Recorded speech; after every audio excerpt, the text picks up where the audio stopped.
কোটা সংস্কার আন্দোলনের উত্তাপের ঢেউ ছড়িয়ে পড়েছে সারা দেশে। এদিকে বৈষম্য বিরোধী ছাত্র আন্দোলনের ডাকা শান্তিপূর্ণ কর্মসূচিতে হামলার প্রতিবাদ ও ৯ দফা দাবিতে আগামীকাল শনিবার সারা দেশে বিক্ষোভ মিছিল ও রোববার থেকে অনির্দিষ্টকালের জন্য সর্বাত্মক অসহযোগ আন্দোলনের ডাক দেওয়া হয়েছে।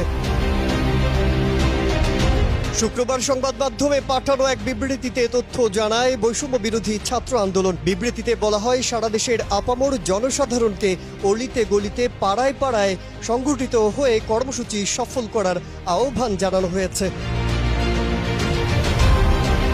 এর আগে শুক্রবার সামাজিক মাধ্যমে এসে এই কর্মসূচির বিষয়ে ঘোষণা করেন বৈষম্য বিরোধী ছাত্র আন্দোলনের অন্যতম সমন্বয়ক আব্দুল হান্নান মাসউদ।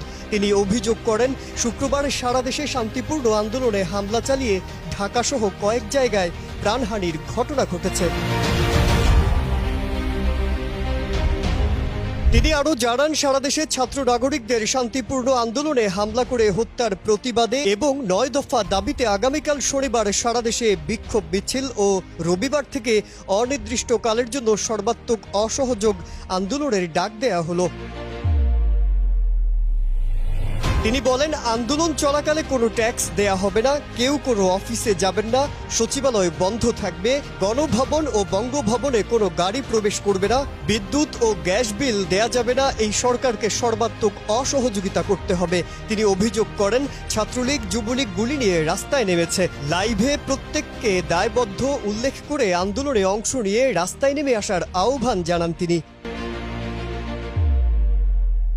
মাসউদ জানান, বারবার নাগরিকদের হত্যা করে কেউ ক্ষমতায় থাকতে পারে না, এটা চলতে দেয়া যাবে না। প্রত্যেকটি মানুষ রাস্তায় নেমে আসতে হবে। প্রত্যেকটি রাজনৈতিক দলকে ঐক্যবদ্ধভাবে জানান দিতে হবে, এই অত্যাচার আর চলতে পারে না। আইন শৃঙ্খলা বাহিনীর সদস্যদের গুলি না করার আহ্বান জানিয়ে তিনি বলেন, আমরা আপনাদের ভাই সন্তান, আপনাদের সন্তানরা আন্দোলন করছে, তাদের মারবেন না।